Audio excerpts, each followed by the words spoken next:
Hey everybody, welcome back to another round of physics, and yeah, let's get going.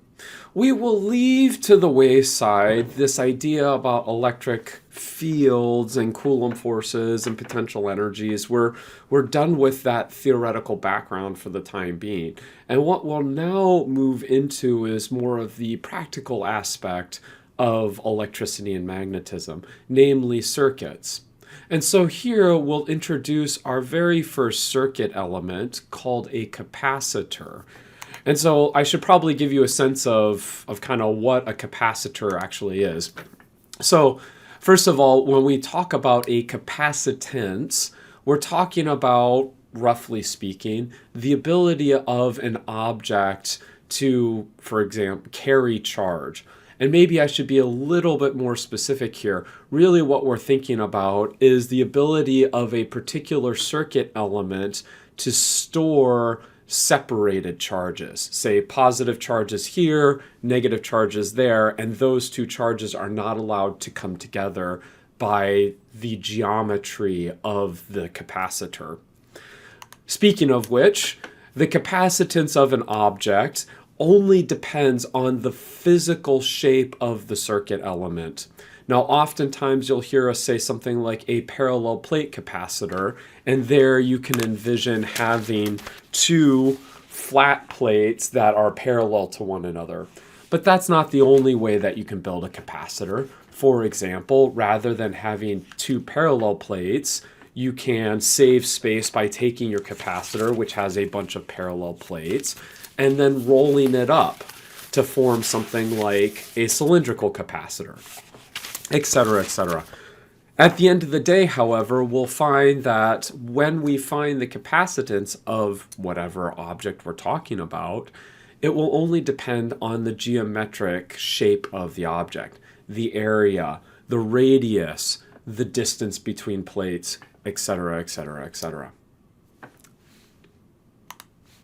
Lastly, although I present it as a capacitor is something that stores separated charges, an alternative way to say that is that it stores energy in the electric field.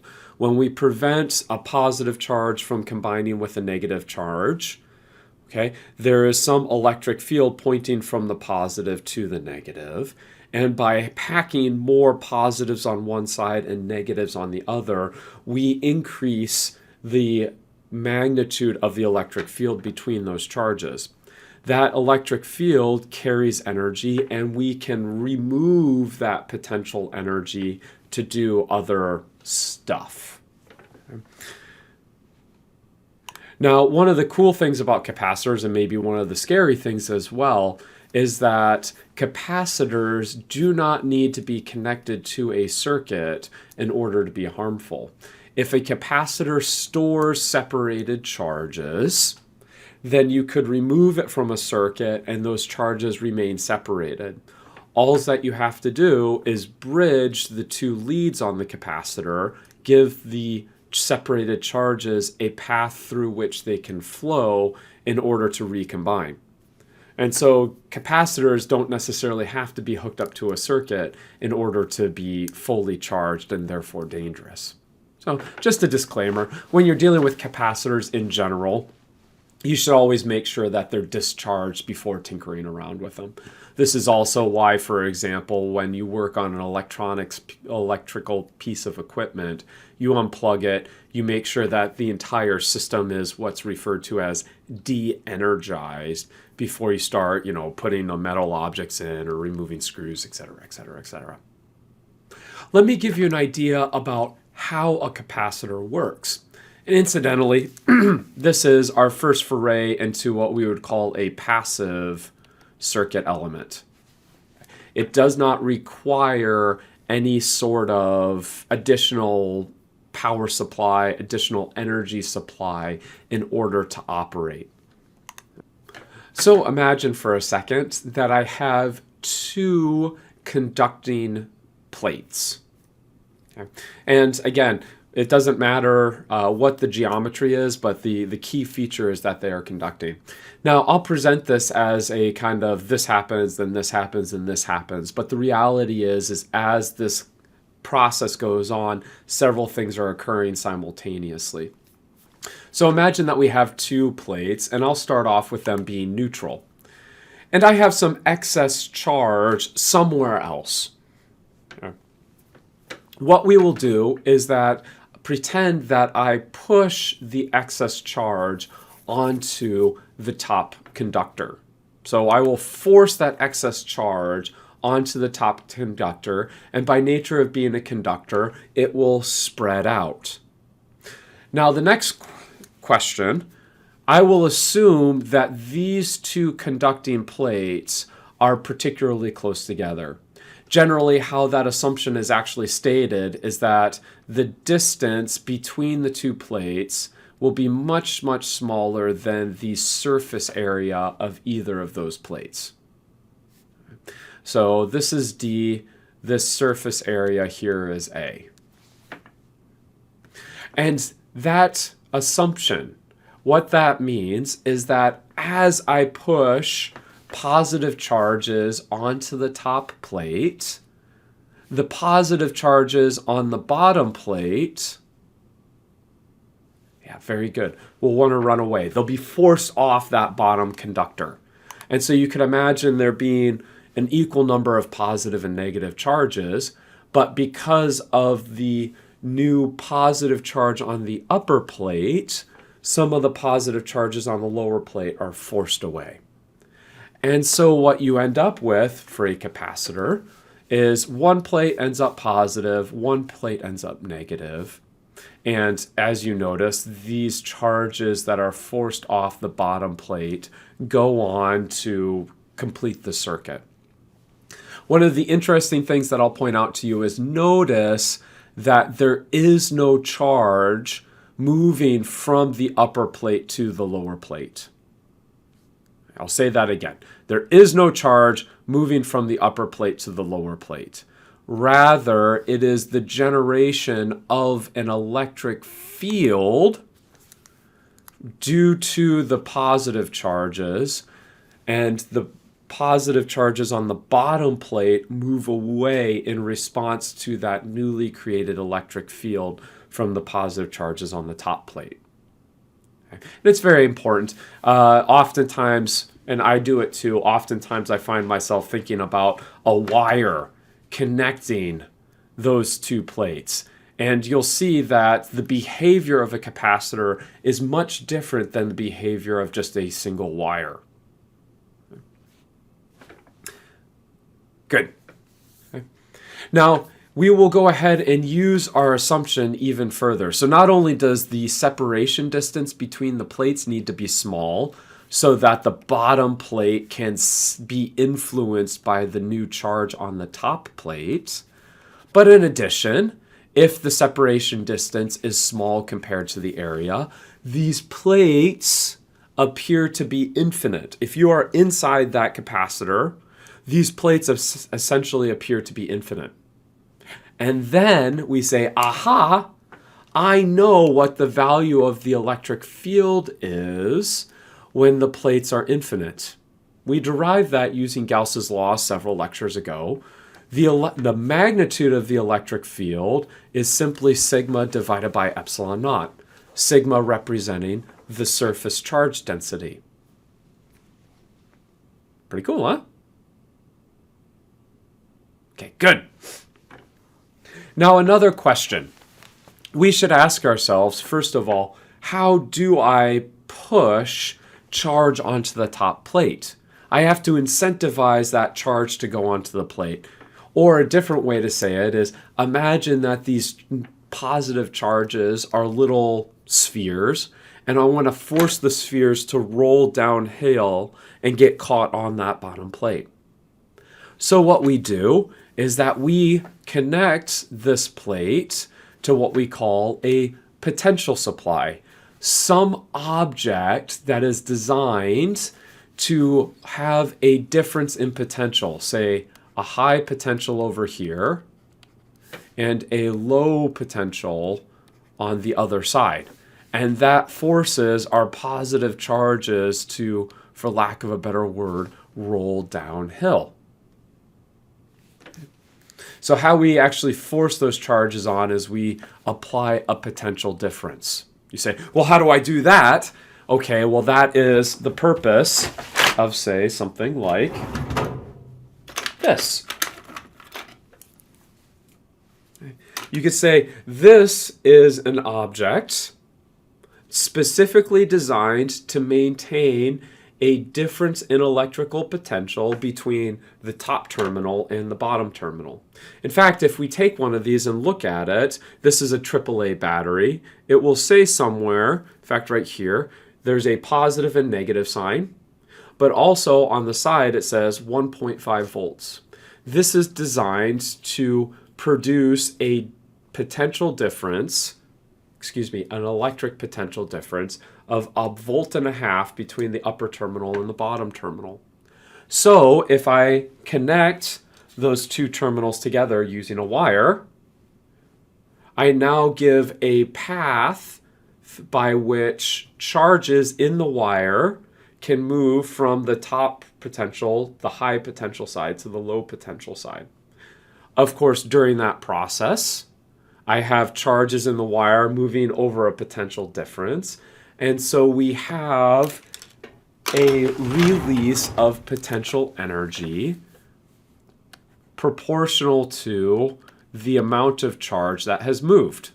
So I'll subscript this, the amount of charge that's moved times my potential difference. Now, of course, I don't know how much charge moves from top to bottom, but eventually, I mean, specifically speaking, that's me, but eventually, what happens if I leave that wire connected long enough, eventually, this battery forces so much charge to move from top to bottom that the battery becomes depleted. It becomes dead. And then I have to swap out and get a new battery. Now, if you go, well, Greg, how does the battery maintain a constant difference in electric potential? At that point, we say, okay, go to the chemist. We crack this sucker open. There's lithium, there's some acids, or some other stuff in here, and that's the chemistry part of the battery. Okay. Good? Good. Now you can imagine this process of forcing charges onto the upper plate. If I dump a single charge on, right, there is some electric field, and as I put more and more charges onto this top plate, that electric field gets stronger, stronger, and stronger. Well, let's not forget, although graphically I've drawn the electric field pointing down between the two plates, don't forget that this positive plate also generates an electric field pointing towards the top of the page. And now you can imagine if I have an additional charge and I want to force it onto the wire using my battery, at some point the electric field gets strong enough that I can no longer force another charge onto the top plate. At that point, we say that the capacitor is fully charged. There's something else really nice about capacitors. You could say, Greg, wait a minute. You've drawn in the electric field due to the top plate, but there's this second plate, this bottom plate as well. And I go, oh yes, you're completely right. Okay? The bottom plate also generates an electric field. Now be aware, it is not that the top plate blocks the electric field due to the bottom plate. Oh, nay, nay. Okay, it is not like that. The electric field due to the negative plate is also present. I'll draw this in as cyan blue. But of course, in the region above the capacitor, the electric field due to the negatively charged plate should point, downwards. And again, if the separation distance between the two plates is fairly small, how does the magnitude of the electric field due to the top plate, right, E top, compare to the magnitude of the electric field due to the bottom plate? Yeah, good. They're going to be roughly equal. So in the region above the capacitor plates, yeah, good. Electric fields obey the principle of superposition. You can imagine that these electric fields roughly cancel out. Okay. So we'll say E net is approximately 0. Well, how about the region below, beneath? We could play the same song and dance, and essentially the electric field beneath that capacitor is also approximately 0. And so the only region where there is a net electric field is the region between the two plates. Which is again why we say, hey, capacitors store energy in the electric field. This is the only region where the electric field basically exists. Pretty cool, huh? Okay. So, since we know about the electric field, and also we know that the magnitude of the electric field between those two plates is constant for a given surface charge density, we should ask ourselves, what does the equipotential lines look like? Now, don't forget equipotential, equa or equi meaning same, and potential, what we mean here is that we are referring to the electric potential. Or if you prefer, V. Go ahead, take a minute. If the electric field is constant, then what do the equipotential lines between the capacitor plates look like? Good, good, good, good. And hopefully you remember there's a relationship between the magnitude of the electric field and the slope of the equipotentials. So, or maybe a better way to say it is the change in equipotentials. Okay. I'll go ahead, I'll call towards the top of the screen Y. Okay. And so the magnitude, if E is constant, that means that the change in potential must be constant between the capacitor plates. Or if I want to draw in the equipotential lines, I should draw them with equal spacing.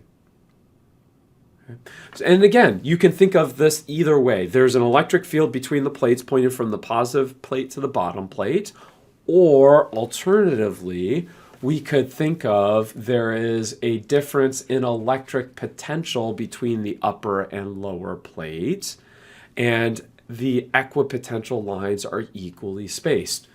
So for example, let's say I'm using a 9-volt battery to charge up my capacitor.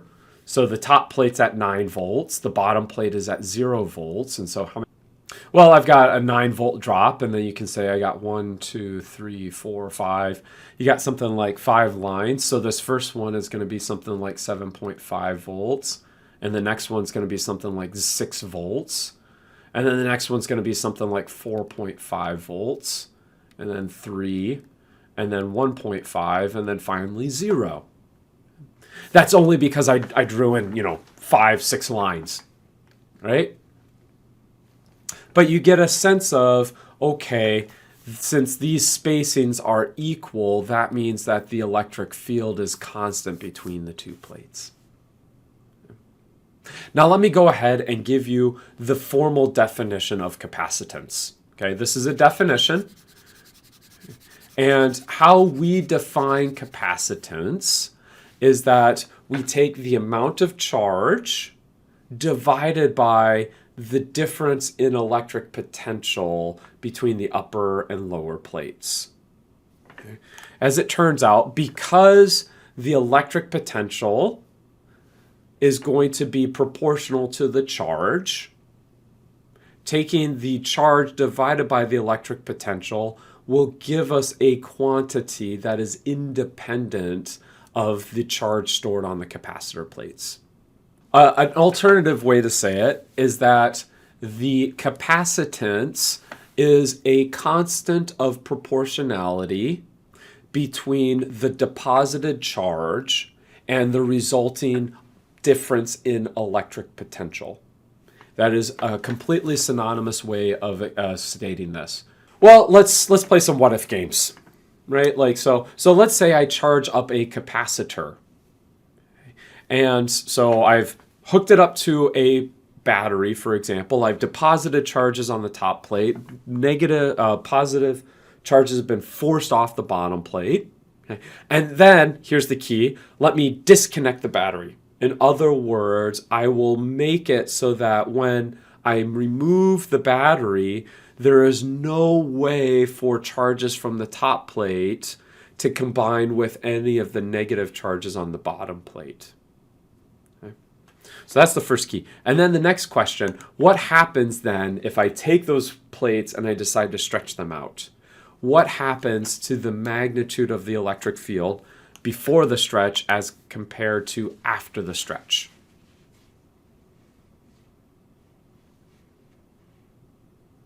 Yeah, good. And the real question is, what changes? We remember that the electric field is proportional to the surface area, or excuse me, the charge density. Of course, the charge density is simply the total amount of charge, what I'll call Q total, divided by the area of the plates. And I'll go ahead and put an epsilon naught in there. Okay.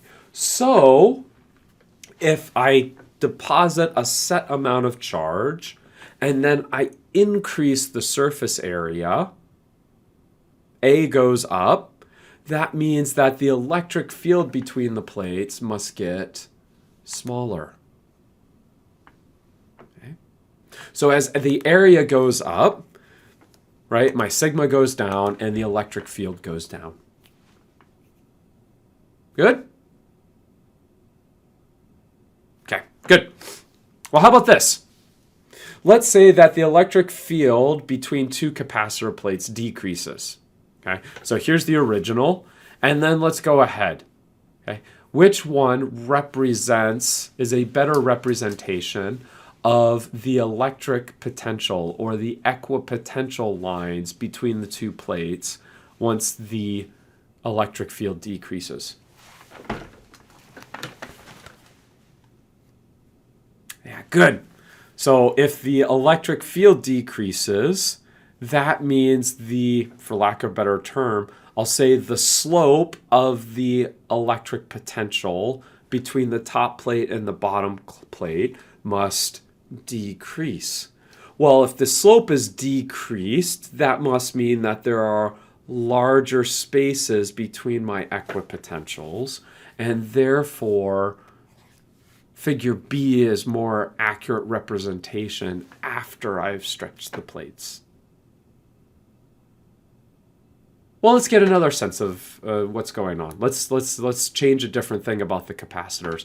Rather than increasing the surface area, now let's say that I keep the surface area the same. But what I'm going to do now is let me go ahead and increase the distance between the two capacitor plates. Okay? So the question now becomes, okay, have I increased the capacitance or have I decreased the capacitance? Yeah, hopefully you see, right? The fact of the matter is now rather than having, say, 10 equally spaced lines between my capacitor plates, now I have something like, 20. So that means that I have increased the difference in electric potential between the top plate and the bottom plate. Because I have increased the difference in electric potential, and recalling that the capacitance is a charge divided by a difference in potential. Okay. Remember, the charge is fixed in this situation. Because I have increased the distance between the two, I again have decreased the capacitance. So this gives me an idea, right? When I increase the area, so when I increase the area, the surface charge density goes down, the electric field goes down. That means the difference in potential goes down, and therefore my capacity must go up. Good. And here, for the second situation, as the distance goes up, that means that delta V, the difference in electric potential between the top and bottom plate, go up. And because of that, my capacitance must go down. So what we're getting at here is that the capacitance for a parallel plate capacitor must be proportional to the area and must be also proportional to 1 over the distance. So let's go ahead, let's derive that expression. Okay. Well, let's start off. The definition of capacitance is defined as a charge divided by the difference in potential between the upper and lower plates, for example. And here, the first thing that we'll do is remember that the capacitance is equal to Q, and here we'll substitute in, we remember that a difference in electric potential is related to the integral of the electric field dotted into a displacement. Now here, why don't we go ahead? What we will do is we have positive charges on the top plate. We have negative charges on the bottom plate. Our electric field points from top to bottom. So what I'll do, let's go ahead, I'll call this direction Y. And we're going to go from 0 to a plate separation distance of D. And so what I get here is that Q over 0 to D of, negative. Now we have the magnitude of the electric field, which points in the negative y hat direction. And we are integrating dy again, and dy we're going from 0 to D. And we notice we have a negative y hat dotted into a negative y hat. So at the end of the day, we get, okay, well, Q divided by negative, the negative signs cancel, E integral of dy. You say, wait a minute, Greg, E, that doesn't necessarily have to be constant, but don't forget we're dealing with a parallel plate capacitor. Okay? So I'm going to pull that out because for a parallel plate capacitor, the electric field is constant regardless of our location between the two plates. To be continued. We will see some capacitor arrangements where that is not the case. So at the end, we have Q. Now I'll go ahead and substitute in our expression for the electric field of a parallel plate capacitor. Okay. And of course, our plates are separated by a distance of D. Well, let's go ahead. We'll keep going. I don't like compound fractions. So one way to express this is Q epsilon naught over sigma D. And you say, but wait, Greg, you told me at the beginning of the lecture that this capacitance should not depend on the charge. And I agree. Let's go ahead and substitute in the definition of sigma. The surface charge density can be written as the charge over the area. And let's not forget the charge, the surface charge density in sigma also represents the charge on the capacitor plates. And so we have a goody-goody moment where the charges cancel out. Of course, I still have this D here. And I'll go ahead and simplify the compound fraction. We end up with the capacitance of a parallel plate capacitor is given by the area of the plates, epsilon naught over D, which is exactly what we expected from our heuristic arguments. Also notice, again, it's a geometric quantity. The surface area of the plates and the plate separation are the only things that determine, for this case, the amount of, or the capacitance. So I think that's probably enough for this video. We'll go ahead and we'll have a couple of other different capacitor arrangements. I'm thinking in particular about a spherical capacitor or a cylindrical capacitor. So stay tuned. I'll do a couple of derivations there. And then the other thing that we'll have to talk about is how do we simplify capacitors when they are oriented in a circuit. We'll say that. Then the last thing, we talk about the capacitor stores energy in the electric field. The question is, how much energy is stored and how do I extract it back out?